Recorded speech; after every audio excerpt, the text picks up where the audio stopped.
How y'all doing? I'm Robert Locke. I'm a licensed professional counselor. I currently work at the accident. Stop using tobacco products. And we primarily work for the lung cancer. So, for the cancer. So we see a lot of different patients come through with different forms of cancer that need to quit smoking. So my job is to. Well, good morning.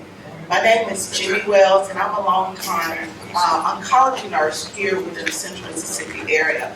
And I am a part of the Mississippi Lung Cancer Roundtable, but I'm also a nurse navigator. And so what my responsibilities are is that working with the community to liaison them back into the organizations to help them understand the importance and helping them to navigate this complicated medical system and help them communicate their needs as well as communicating the needs of the provider back to the patient and sometimes back to the community.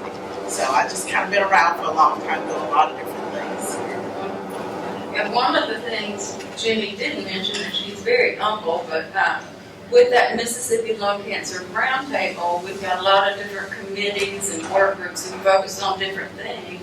But Jimmy is one of the leaders of our survivorship committee.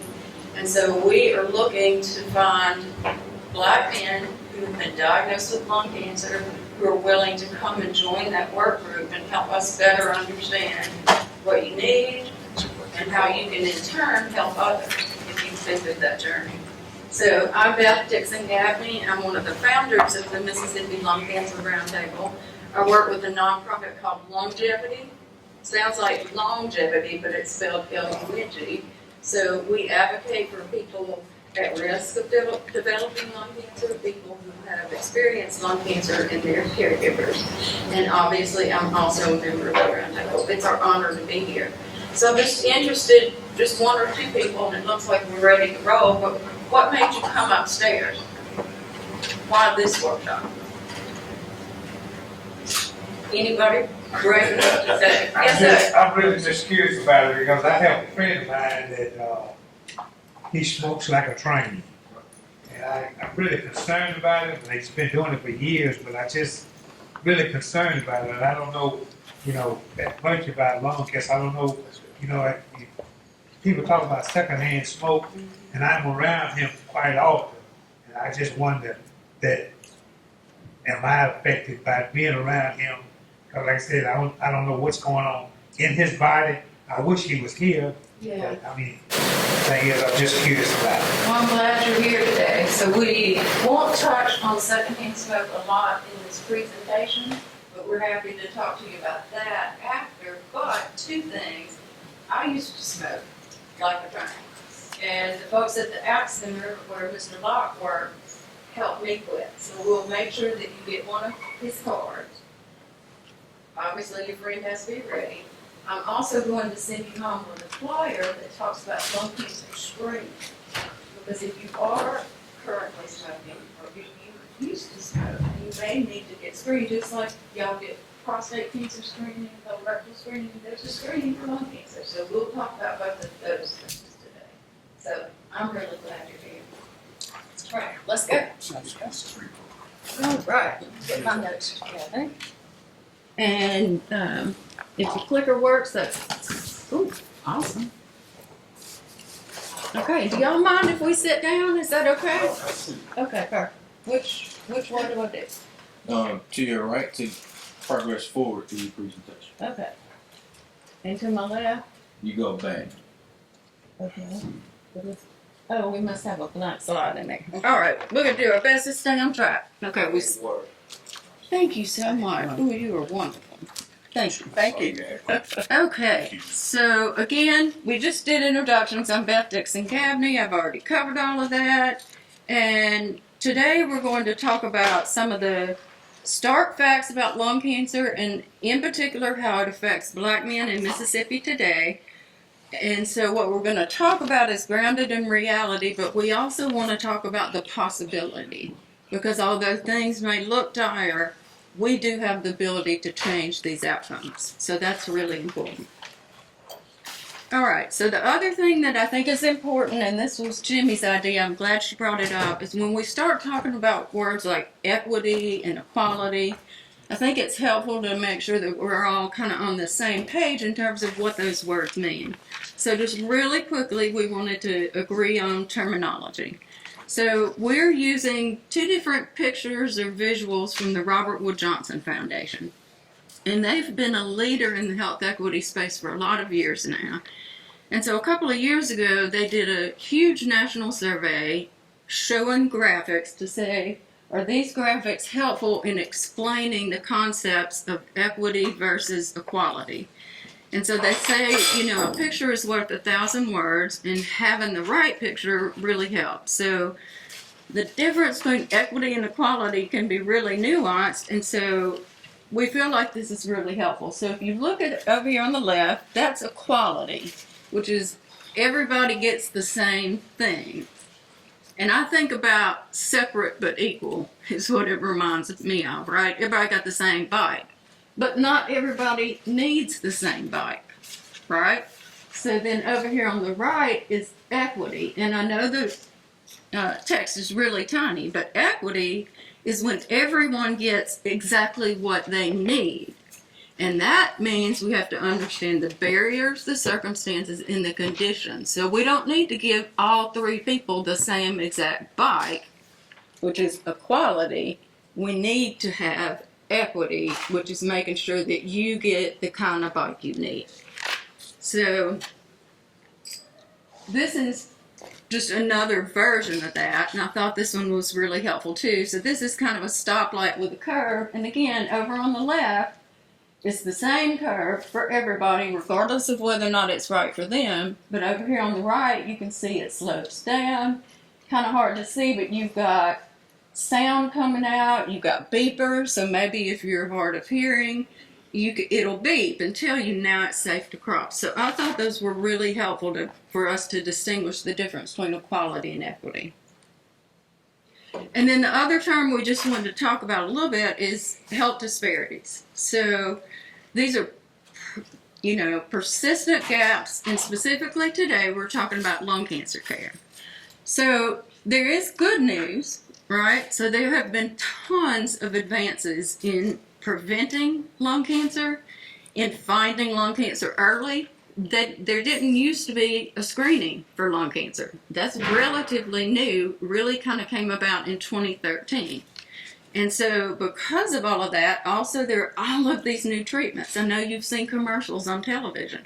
And so all of those things together have resulted in a 32% drop in cancer deaths since 1991. The other good news is that the number of cancer survivors alive has doubled, from 7.2 million just in 1992 to 16.9 million in 2019. But here's the catch. It's still a huge public health challenge because back to that equity, there are disparities. That is not the case for everyone, and it is certainly not exactly the case for Black men. And that's because of systemic inequities and structural barriers. So we wrote out a definition that we kind of all agreed on for lung cancer disparities. How are we defining that?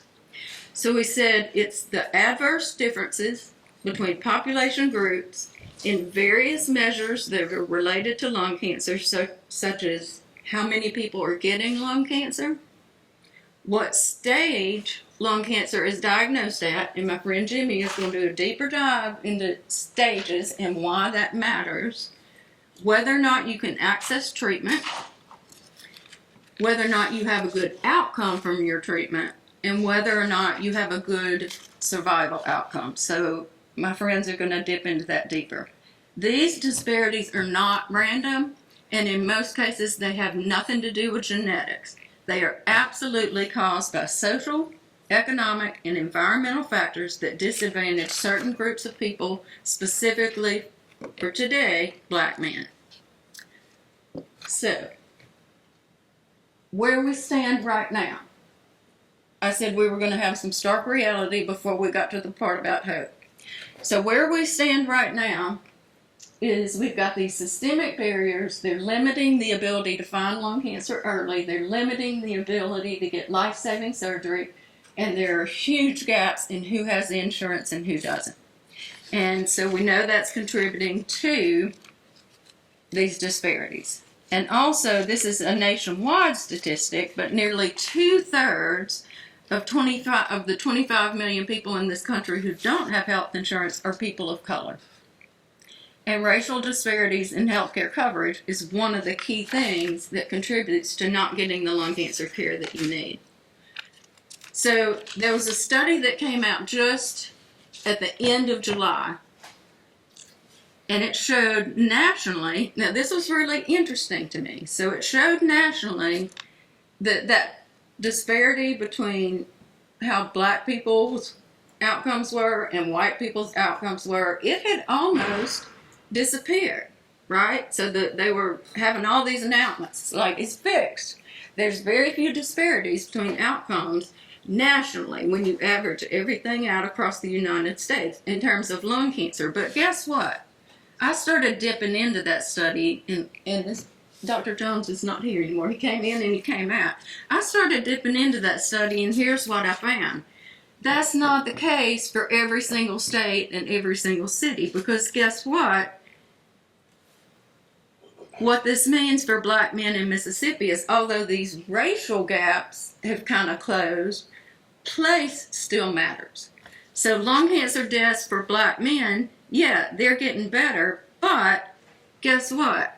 In rural areas, those communities have less access to screening, less access to treatment. Well, guess what's one of the most rural states in the nation? Mississippi.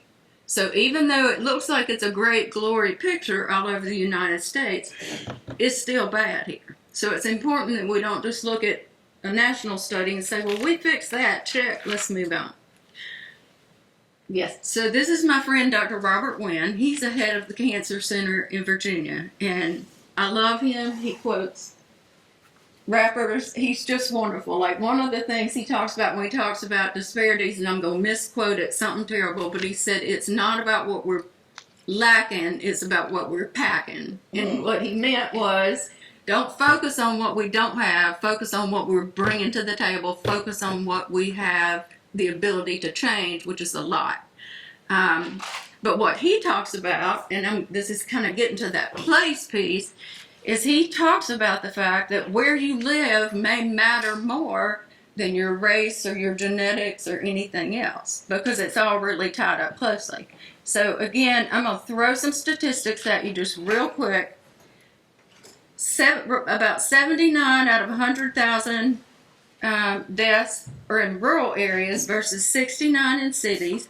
Black men in Mississippi still have the highest lung cancer death rate in the whole entire country. And why does it happen? It's happening because black men are not getting the screening. My friend Robert's going to dip into the screening. He's going to explain it, what it is, how you get it. And even when they do find it, they find it really late. Jimmy's going to dip into why that's important. And even when they find it, they're not always getting the treatment. And there's a whole bunch of reasons for that. So what can we do about it? So my colleagues are going to dip into those a little bit deeper, but the bottom line is you need to find out if you need to be screened or if your friend needs to be screened. Help us spread the word. Also, if you're currently using tobacco, or if you have a friend or a family member who's using tobacco, send them to the ACT Center. If they live outside of the Jackson area, there's 1-800-QUIT-NOW. It's a telephone line to help them quit and connect them. All right. So what do these numbers mean? I try not to just quote a bunch of statistics, because if you're just hearing somebody sit up here and say a bunch of numbers, that doesn't mean much. Because what's really important is behind every single one of those numbers is somebody's father, brother, son, or friend.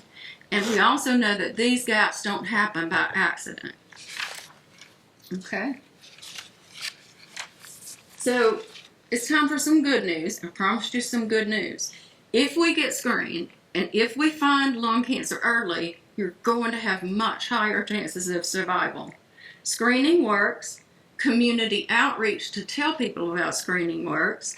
The other good news, it is never, never, never, never too late to quit smoking, regardless of how long you smoked or how old you are. places like the ACT Center can help. I started smoking when I was in middle school, and I smoked until 2000, and they helped me quit, so it works.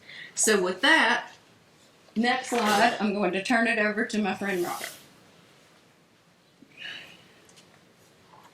Just to kind of piggyback off this slide, the good news, or actually this slide back. Left is back. Whoop. You go in frontward. I got it upside down. So back to this slide, what these numbers mean with every statistic represents a dad, a brother, a son, or a friend. I know many of you in the room probably already have a family member, a friend, or someone who probably has some form of cancer or so. My mom had breast cancer back here 4 years ago when she was 71 years old. It was a small mass, they called it early. So they removed the mass, and my brother called me and said that mom refused the treatment out there. So she doesn't want any, she didn't want to do chemo, she didn't want to do radiation, she didn't want to do any of that because she was so worried about her hair falling out, being sick, and all that kind of stuff like that. So my brother is prior military, well, we both are prior military, but he's a retired military officer. He's the type like, you gonna do it. You know, you go to the doctor, this is what you're gonna do. So of course, with an older woman, and you try to say that, she, a mom, no. Yeah. So I take credit for when I called her, I said, Mama, I said, everything all right? She said, yep. I said, okay. She said, I'm old enough. I can meet my maker. I was like, okay. I said, do you remember your uncle, Uncle Leroy? She said, yeah. I said, what happened to Uncle Leroy? He died. How'd he die, Mom? He had cancer in one lung, still wouldn't do what the doctor said. Plus, it wasn't all this advancement because he passed many, many years ago because this was my great uncle, her uncle. The cancer spread to his other lung, and it metastasized in his brain, and basically they just sent him home to die. So the things that of course happens with all of that was losing sight, losing control of his faculties and that kind of thing. So I said it mildly, and she's like, oh, I guess I better go get treatment then. So that's what we try to get across to people. So lung cancer risk and early detection. The types of lung cancer, how they're treated. Lung cancer is highly personalized. The small cell lung cancer is about 13%. Non-small cell lung cancer is at 86%. So those are two types of lung cancer. And we're going to talk about it a little bit more in detail. The tobacco use in lung cancer in Mississippi, about 1 in 5 Mississippi adults currently use tobacco. As you may probably can't see with this graph, but the rates are similar across race and gender. Overall, we have a 19.6%, males 18.5%, females 20.7%, black adults 19%, and white adults 19.6%. So it's about even, you know, over that time span as far as this stats from 2021. So these are the most common lung cancer risks for black men in the U.S. Do anyone knows the answer to this question? Do they market more menthol cigarettes to African Americans or don't? I'm not sure. Yes. I'll say yes. Yes. They market more menthol cigarettes to African Americans because they get addicted. We get addicted quicker, you know, if we use the menthol cigarettes. And most of us, if you know anybody that smokes, what kind of cigarettes do they smoke? What brand? Menthol. Yeah, menthol, but what brand? Newports. Yep. So Old school. old school. Yeah. That's right. Newports. So the smoking risk factor, especially with menthol, comes from the cigarettes, cigars, pipe, or menthol use. As black men, we actually start a little later, but become more addicted because of the menthol. So, how many cigarettes are in the pack? 20. Yeah. Y'all know too much. And with the cigarette, sometimes I have my clients that will think they're smart and they'll just say, I'm gonna quit the cigarettes and go to cigars. Is that smarter? No. Mm-mm. Typically, in any cigarette, it may have anywhere from 6 milligrams to 26 milligrams of nicotine. It's gonna get filtered, so you probably only get about 2 milligrams of nicotine. But with a cigar, you have 100 to 200 milligrams of nicotine. And then it's trying to filter all of that out. So we may think just because we smoke that one, that it's okay compared to a pack of cigarettes. But usually when I test my clients with carbon monoxide, when they come to the office, the carbon monoxide is higher in the population that smokes cigarettes. I'm meaning cigars. So secondhand smoke, living or working, this is a good one. The thing I want to say about secondhand smoke is this: that's a big risk factor. I think a lot of you in the room are around my age. So back in 1979, my dad had a Mercury Coupe. Mm-hmm. Who remembers that car? Yeah. Burgundy with the white top. We call it a coupe. So they smoked. My parents both smoked. They were the type of parents to say, "Do as I say, Not as I do. So every family vacation we would go on, mom and daddy smoking, and the brother in the back seat doing what?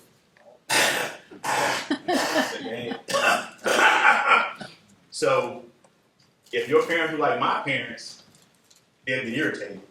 They'd be like, I'm gonna give you something to cough for or whatever the case may be, or holler for. So if they do start to roll the window down, how much you think they rolled it down? A little bit. So we're in the back choking. Sometimes we just kind of get up under the cover, trying to protect ourselves. Now we didn't know much. We didn't know anything about secondhand smoke. We just knew we were in the back seat, choking, of course. And they knew nothing about how secondhand smoke would affect us. They didn't think nothing about it. They just kind of primarily focused on themselves and smoking cigarettes or so. This is another risk factor is hazardous jobs and dust. Workplaces with asbestos, diesel exhaust, or other lung irritants. We don't have many factories that I know of right in Jackson, but if you work at a trucking job, I know out there you see all the trucks and you can smell all that smoke. Matter of fact, you can just walk through it and it'll still be on your clothes or so. The radon gas at home, a colorless, odorless, radioactive gas that seeps from soil and houses especially basements, but we don't have no basements here in Mississippi.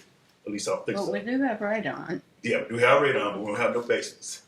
So then the dirty air, fine particles from traffic. You know what you smell if you get behind a school bus. Mm-hmm. You know what you're going to smell if you get right behind a big bus. You're going to be rolling through that, at that point in time. A recent nationwide study shows that Black Americans still have the highest death rate linked to particulate pollution at 96% of the U.S. counties. So what is the lung cancer screening and why is it important? It's only a 30-second, yes sir. I just have one question. Mm-hmm. What about, is there a fallout from the solar panels that they're installing in the communities now? Not that I know of. Mm-hmm. I have some research on it, but not that I know of. Not that I know of. So the lung screening is a 30-second low dose of CT. Gives us a picture of the lungs. External radiation, dose, no needles, reduces the lung cancer death by 15 to 20%. How can we get that number up higher? And this is food for thought. I know we're going to talk about it in the panel. It's still very hard and short to get Black men to go to the doctor. Okay. We think that getting help is a weakness. We feel like we're strong just because we cough, just because we're feeling sick. We still the man, we still got to go to work. Some of us don't have the health insurance coverage, but again, we'll talk about it in more detail. But with UMC, or the Cancer Institute specifically, once a year they'll do free CT scans. But some slots are only open about 20 people, so it's not many slots. You think about it. You do advertise in the paper. I'll get you the date. Mm-hmm. Thank you. I forgot to get that date. It's the So- 8th, The 8th. November 8th. November 8th. And then a regular cost for us at UMC is $125. We try to make it easier for people to get this procedure done. I was just gonna ask you, because I've noticed that there's a big market for cigar shops and stuff like that. Yes. It's becoming a more of a brand than it is, and so does your radar go up, especially in the African American community? Mm-hmm. You see things like that and kind of know the information that in the way that we could partner with some of those shops will, and, you know, bring awareness there, because a lot of times they don't think because they're not smoking cigarettes, like you said, because you get more for the cigars. I actually used to go myself, not smoking. Yeah. So we say that first. Because my friends and fraternity brothers, they do a lot of cigars. So I used to go, and I thought, like, I'm the non-smoking guy, so I can't be in here, you know, with y'all. And then two, when I would go home or even get in my car, it's just my clothes and everything has all that cigar smoke on it. And so the thing about, I had a map I should have brought where it has like 400 different retail tobacco places around the city. And of course, a lot of it's in the African-American communities. So yeah, you're right. They are popping up.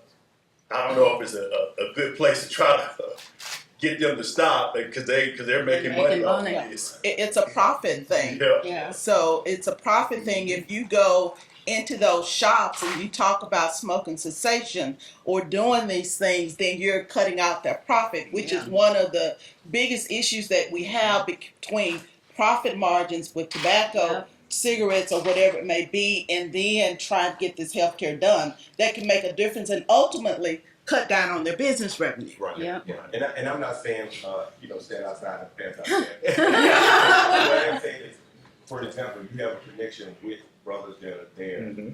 and I mean, I'm just listening to this information. It's like, wow, and I'm seeing this increase in cigar shops. Yeah. Maybe you would be a person who, you know, can kind of take some that you know that go well and kind of, you know. I would say I have tried some, not with the owners, who just kind of the population of fraternity brothers all hang around. Yeah. But then, you know, that for sometimes they're like, okay, here comes the fun police, you know, or whatever. But my thing is always out of love. Yeah. I'm looking out for you. I'm not telling you can't have a good time. You can still have a good time. Yeah. But they make it so easy for us to fall prey to that. Yeah. Everyone I've been in it ain't no shady like cigar place. It's nice up in there. Nice, smelling different types of cigars. The leather chairs, big screens. They make it nice for people to keep coming in there for it. And like she said, they ain't trying to lose any money. They're making plenty of money off the stuff. Mm-hmm. But this screen, I don't like doing CT scans, so let me say that I'd be a big chicken in there. But 30 seconds. 30 seconds in that low dose CT scan. Dude. Zzz. Yeah, I mean, but when I've gone there for my migraines, I'm like, y'all need to hurry up. I don't like all this noise. So, Difference. That's CT and MRI. oh, that's That's right, that's MRI. right. Different. This done right. making noise. That's right. Zzz, zzz. You're Yeah. exactly right. So, lung cancer screening, you may be eligible for if you meet these criteria.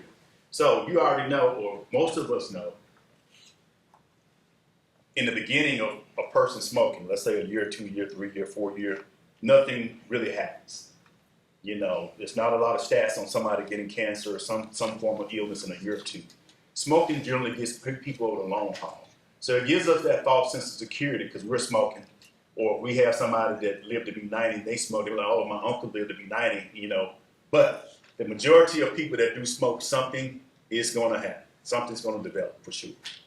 So for the screening, and we've actually changed the age at UMC, we do clients 45 to 80 years old who currently smoke or used to smoke, or if they have a 20 or more pack year history. The pack year is equal to smoking a pack of cigarettes, 20 cigarettes per day for a year. So our math up there, it's a way to measure smoking history. If you're doing 2 packs a day, you time that 10-year habit, we say you got a 20 pack year history. So with our clients, I think our average right now at the accent is 24 cigarettes a day. But we have had clients as high as a female smoking 4 packs of cigarettes a day Ooh. and a male smoking 6 packs of cigarettes a day. Oh my goodness. Wow. And I'll be honest, neither one of those quit Wow. because we don't have anything strong enough to kind of combat all that nicotine they're taking in, and then they gotta really want it too, you know, or so. If you get the early scan, better odds finding lung cancer before it spreads to save lives for sure. And all it takes is a quick chat about your tobacco history, you know, with your doctor or so. But most of us don't even think really to say, hey, I've been smoking, doc, you know, can you check my lungs or, you know, make sure everything's fine. Pass it over to my lovely coworker. Hmm? I know you talked about smoking, okay, I have research, and people are coming out, someone might be carcinogen, and what are the chances of a person dealing with chemicals to develop lung cancer? That's another risk factor. Yeah. It is a risk factor. I'd have to look it up to see exactly what the odds are. I know that there are certain chemicals like acetones, for example, in the nail salons that can lead to an increased risk. I can't quote you the exact statistic per se. Now, here's the thing that's important to know. Right off the bat, that doesn't mean that you could go to UMC and have your insurance cover you for a lung cancer screening. Two other examples that are just important to be aware of, to kind of think about, that are sort of related to that, are firefighters and veterans who have been overseas and been around burn pits. So currently, their health insurance, if they're not in, can you go back just one real quick? If they're not 50 to 80 and maybe they never smoked, but they're a firefighter and they're exposed to all that smoke from firefighting, or they're a veteran who went to Iraq, Afghanistan, and they were around those burn pits, we know that they're at increased risk of lung cancer. But currently, if you don't exactly meet this formula, your insurance company is not going to pay for your screening. However, there are several groups that are starting to do research and raise money, and actually even raise money to cover screening, and they're starting special programs specifically to screen firefighters, screen first responders, screen veterans who specifically have been around burn pits.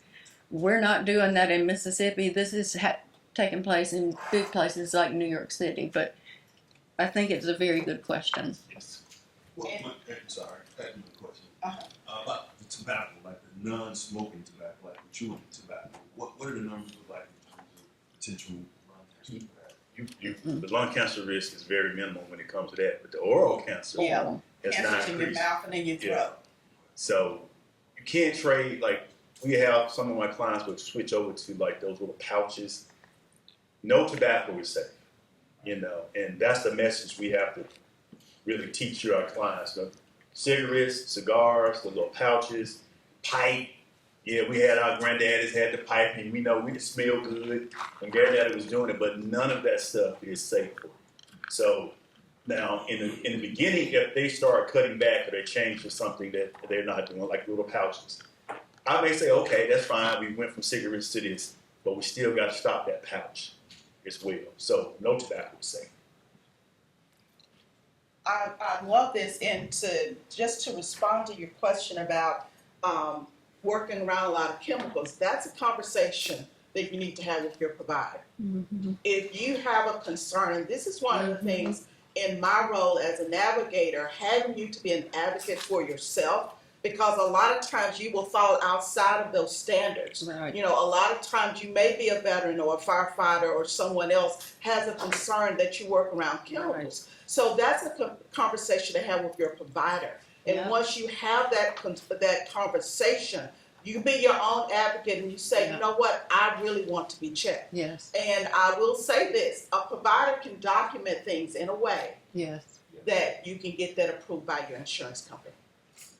It can be done, but it has to be that you have to be an advocate and you have to stand for yourself. And this is a concern for me. And if it's a concern for you, it should be a concern for your provider. Yeah. So that's how you manage that, because you will not, and there are other people that will fall outside of the standards where you can get your insurance to pay for it. But again, being able to speak for yourself is one of the biggest things. So what I want to bring together, all of this information that we shared, is that we are talking about here in the state of Mississippi, Black men in the state of Mississippi, more so than anybody in the whole country, we're seeing more lung cancer in Black men in Mississippi. We're also seeing that not only are we seeing it, that we're not having good outcomes. So the first thing people always ask me, and I'm still working in the hospital, even though I do a lot of public and communities, like, could it be my lungs? And people talk about, well, what are the symptoms?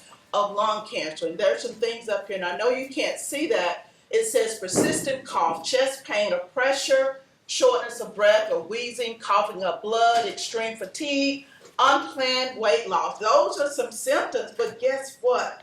By the time you start Right. having these symptoms, you got a lot of bad disease. Yeah. If it's lung cancer, you can have this stuff and it may not be lung cancer. But in the situation with a lung cancer, by the time you start having symptoms, Too late. you got a lot of disease in your lung. So that's one of the things why we're an advocate for early detection. You know, you've heard this, you know, that's the mantra for the American Cancer Society forever, early detection.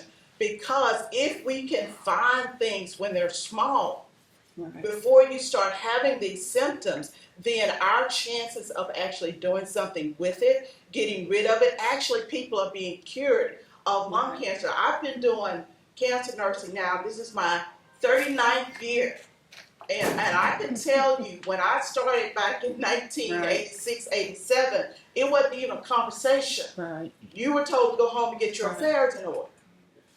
This is a conversation that we want to definitely share, because the signs and symptoms, while there are things that we can do, we want to put the message out there for Black men, is that there's something that you can do. You don't have to stay on the train track and let the train run over you. Right. And that's kind of the mentality that we've had about our health here, especially with our Black men. It's like, well, it's coming, I'm just going to let it hit me. I'm saying step off the track, let the train go by. Right. You don't have to get mowed down by the train.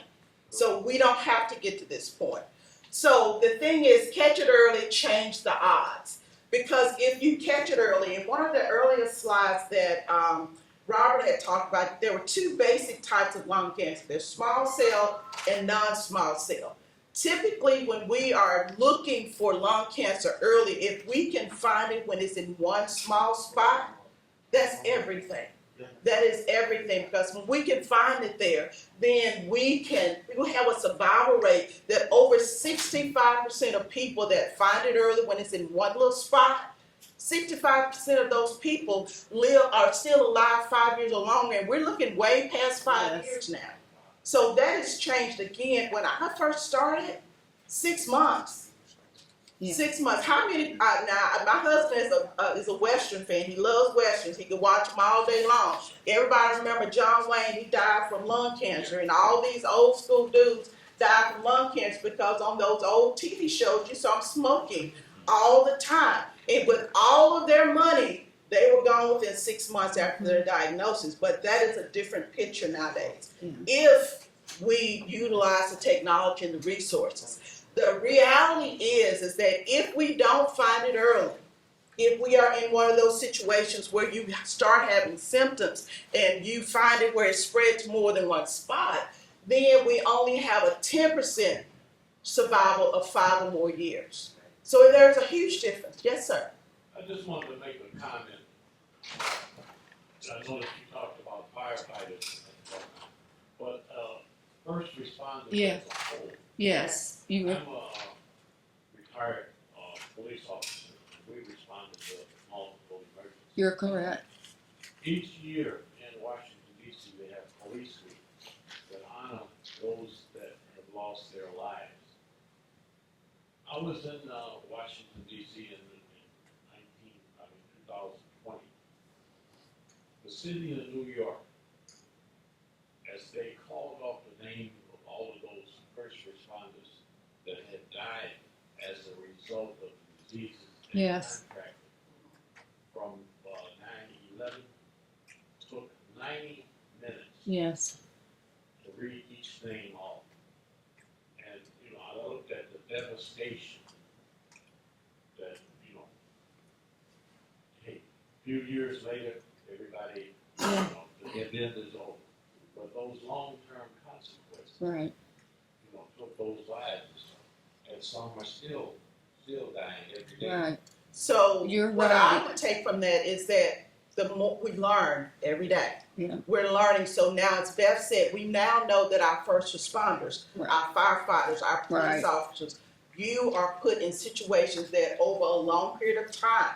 So again, be your advocate. If you know that you have been in situations, especially firefighters, again, they may not fit this criteria. But you're right, and thank you for correcting me, because you're right, it's not just firefighters, it's all first responders. Yes. Because when that call hits 911, the fire department is not the only department that shows up. Because I've had to call 911 before, and police got there first, followed by EMS and fire. They all three came, and you were correct. But the point that we want to make today is that if we can catch it early, we can change those odds. Now that we know and we have acknowledged, and it's very well documented, and the research has proven that exposure to all of those chemicals, all that dust particles, and all those things as a result of 9/11 and other exposures over a lifetime, we need to be doing something. We need to be mindful, and we need to be paying attention.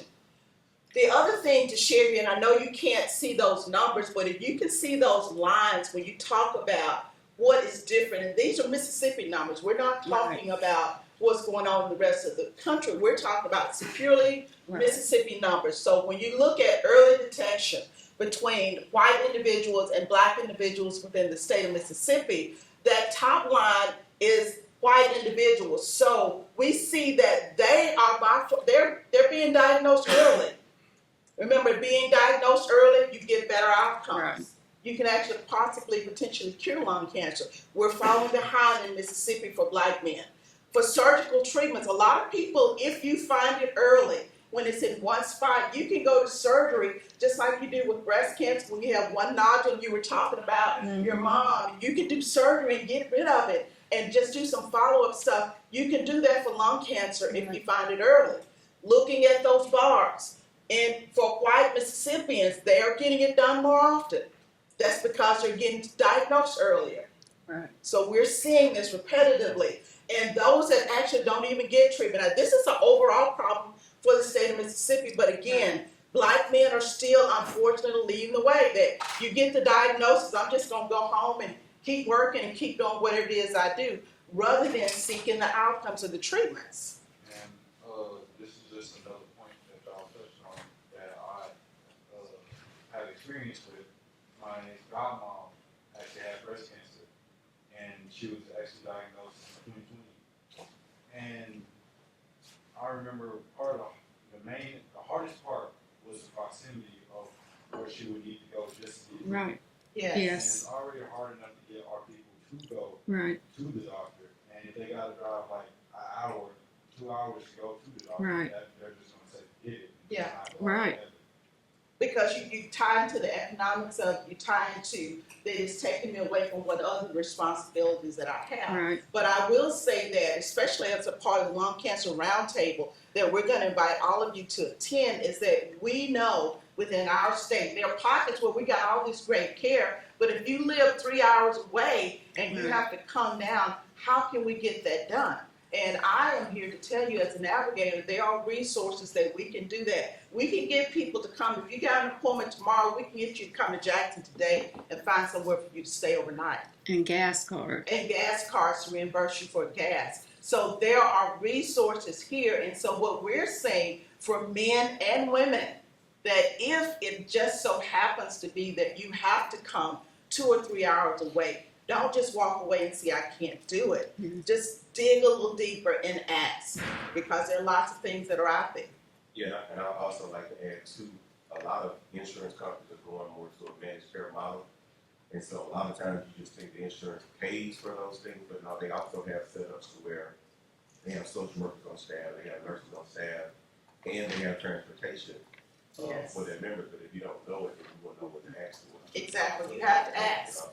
You have to ask. So the thing is, basically within the state of Mississippi, for black men, survival is tougher. Only 1 in 5 black Mississippians diagnosed with lung cancer are still alive 5 years later. And that's a tragedy, because there are resources, there are technologies that are available in our state. I get really tickled, and I love places like MD Anderson and all these big cancer centers and other places. Guess what? you can get the same thing That's right here in right. Mississippi. Yes. You don't have to go to all of those places. Now, they do offer some of the clinical trials and the studies that we don't necessarily have here. But as far as treatment, as far as resources, as far as having the skill and the technology to get taken care of, we have it right here in Mississippi. But the real problem is why are our Black men not getting these services? They don't know about these services. They are not being in the communities where those needs are greatest. They don't hear about this. We don't talk about this. Black men, we need to be having these conversations in all of those groups. He talked about being with his fraternity brothers. We need to be having these conversations at the barbershop. We need to be having these conversations with the family reunions, those places in our churches, wherever it is that you going to the where you fix the cars, the auto mechanic place. Guys, y'all can have some conversation. Sometimes I'm sitting there, I'm like, oh my God, I don't know what in the world. But survival is tougher here in the state of Mississippi. But even though it's tough, we're going to say that you can do something about it. The bottom line is here in the state of Mississippi, again, 1 in 6. That's too much. 1 in 6 people, we're having increased rates here in Mississippi, but we are catching it too late. And I'm saying that there are resources with early screening, that low dose CT, that if you have insurance, you can get it paid for. If you have Medicare, Medicaid, you can get it paid for. But you know what? It's a conversation. It is a conversation with your provider. It's a conversation with resources to get those programs. And guess what? Even if you don't have insurance, it is a possibility. Now, we're looking for it. Right now, those guidelines say that you have to have a history of smoking. You have to yourself personally have a history of smoking. But a lot of times, I think earlier the gentleman said that he was worried about secondhand smoke, that he'd been around his friends. Right now, these guidelines do not cover for secondhand smoke. But again, be your advocate. Right. Be your own advocate. Have those conversations with your provider and say, this is something that we need to do. So we're catching it too late because only 23% of cases found in the earliest stages among Black Mississippians. That's a problem when we have this technology.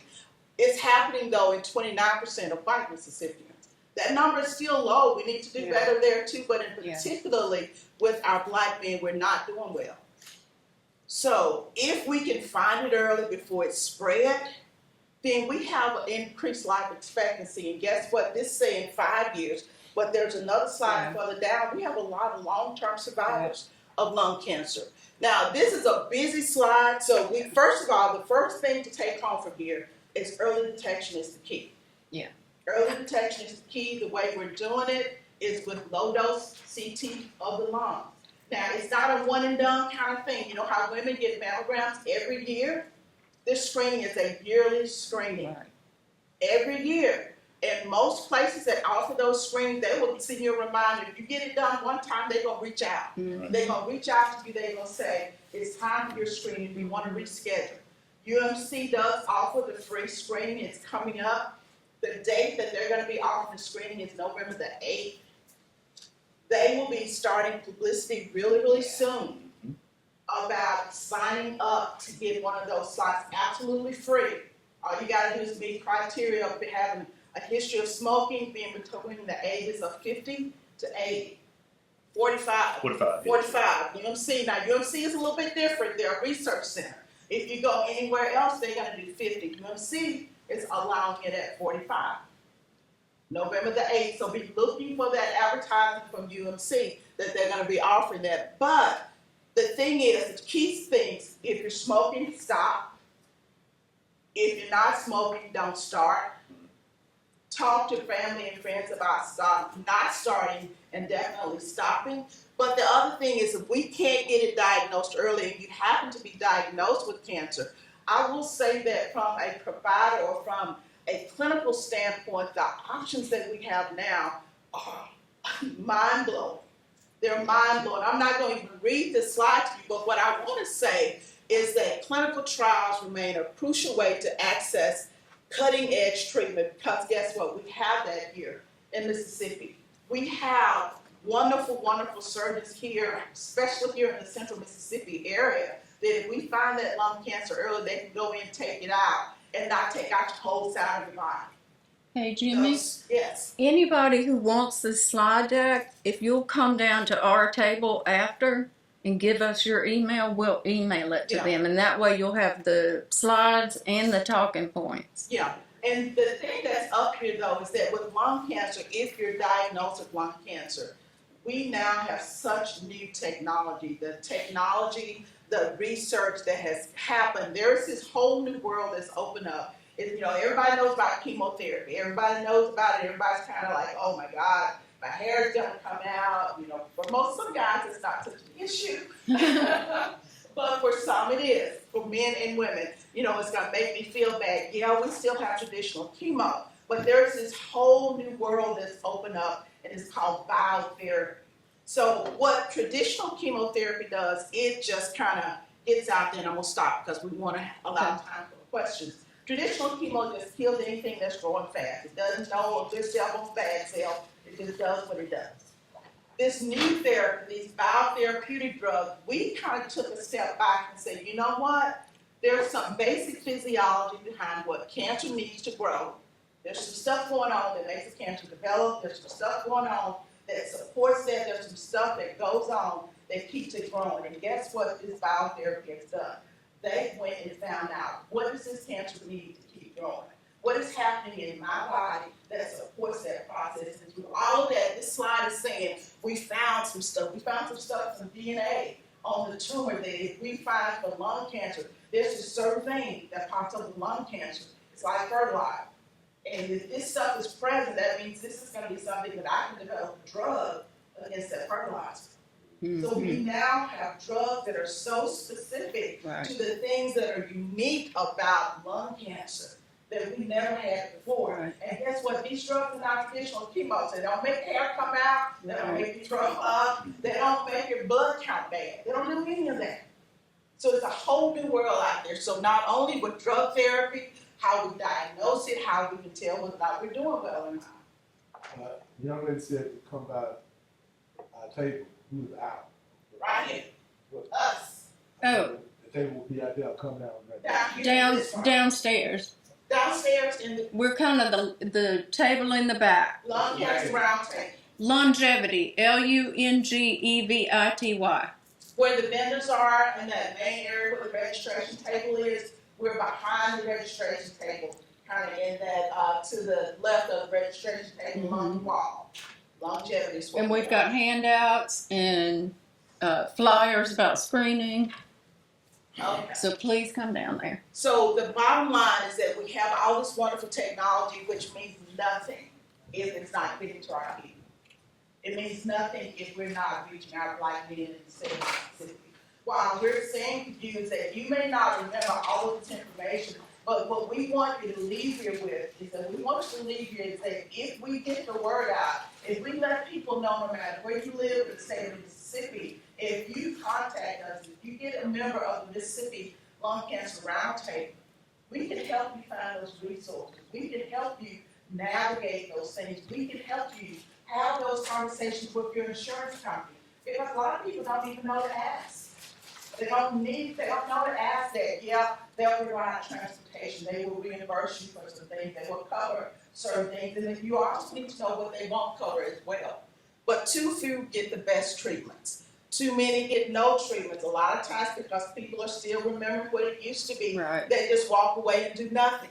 Or the doctor doesn't offer it. Yes, Okay. that's another problem within our state is because we have providers that have done what they've done the way they've done. And Right. the reality is there's still a lot of systemic racism within our state. We live and breathe it every day. So we get put in buckets. Yep. You get dropped in a box, you show up in the door, and there's certain things that may not be offered to you that may be offered to someone else.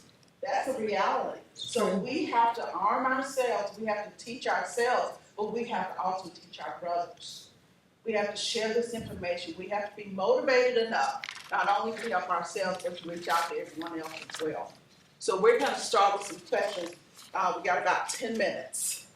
I think we actually have two, but we're gonna stay late just in case. Okay. Yes, sir. I came in late, and I don't know if y'all even touched on vaping. Cause a lot of people saying they don't smoke anymore, they're going to vaping, so is that still a cancer?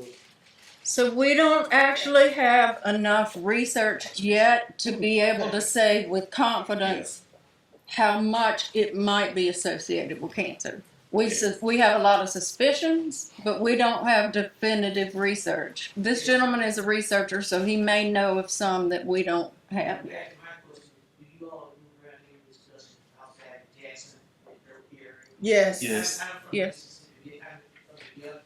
Yes. And I'm a part of the ministry at my church, and I know we really need to be educated on the stuff we do in ministry. And if I can get your contact information and try to get something, you all will do. Yes. Thank you. But that's the one thing I think to share is that with the roundtable and with all of us in our different entities, we all come from different places, but our goal with the roundtable and all of our other entities in which we touch, we are a resource for the state. Right. We are a resource for the state. So yes, sir, if you get in touch with us through, we are a conglomeration of a lot of different organizations sitting here at this table. But if you reach out to us, we are willing and able to come. Give us enough time to get it on our calendars. Yeah. But beyond that, yes, sir, all of us are definitely open to coming wherever you need us to come. And I fast forwarded, but the annual meeting, first of all, anybody in this room can join the Mississippi Lung Cancer Roundtable.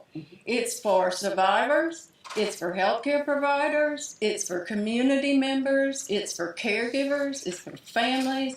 There's a role for every Mississippian in this roundtable.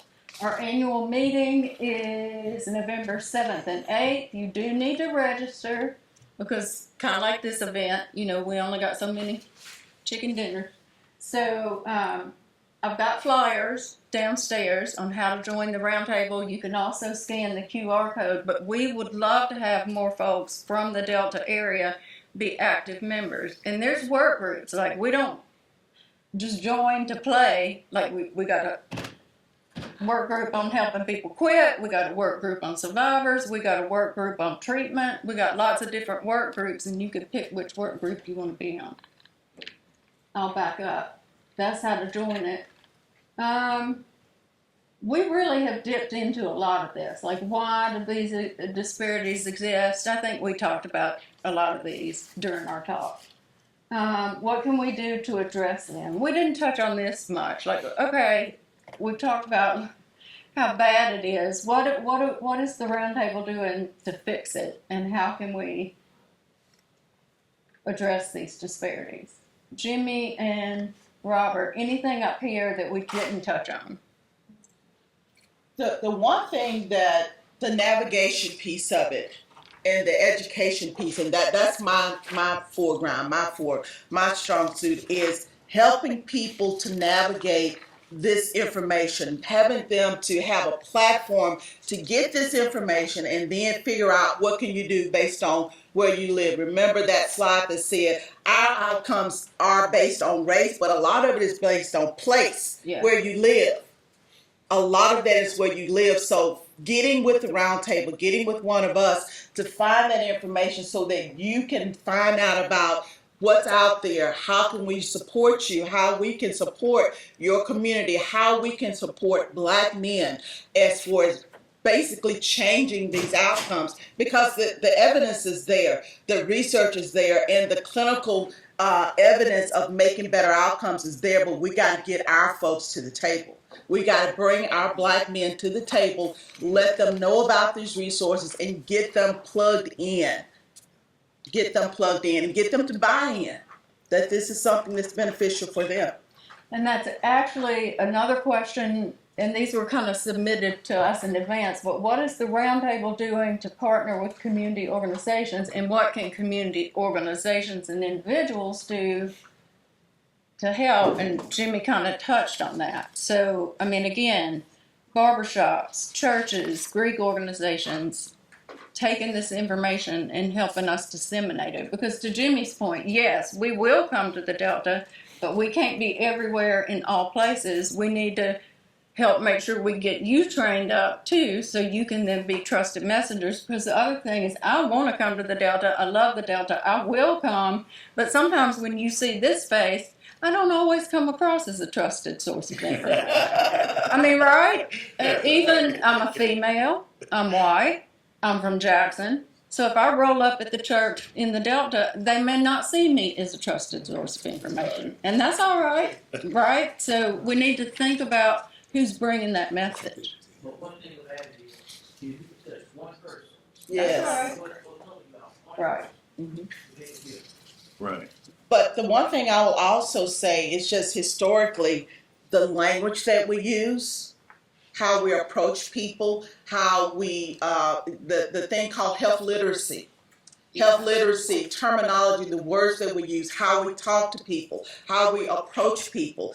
There are so many cultural things within our state, way beyond black and white, that we have to be respectful and incorporate that. If I'm coming to your particular area to speak, I need to make sure that I'm coming appropriately for whatever your audience is. I need to know that. So we need to understand that a lot of the lack in the state of Mississippi is that how we have put this information out there. Who brought the message? What was the message? And was it received? And how is it packaged? And how is it packaged? We've spent a lot of money that didn't get any effort, so we're not about that. We want to make sure that this is presented in a way, in a format, and being educating people so that you can take it back. We don't have to be the face. We want you to be the face. We can educate you to do it. So I do have 3 more slides, and then I want to make sure we'll stay as long until somebody. They're starting next. They're starting next. They're starting next. Look, this is my organization, Longevity. Come see me. We got a conference. This is the ACT Center's information. Come see me. We'll see you these slides, and that's St. Dominic's where Jimmy works. They're kicking us out. Thank y'all. Please come to our And table. I'm available if y'all want to ask some questions. Yes, Bring one, or leave them right here, leave them on that front table. we appreciate y'all. And I'll be out here in the hall. We'll be around if you guys want to. We'll be I know here. the next session is Yeah. starting now.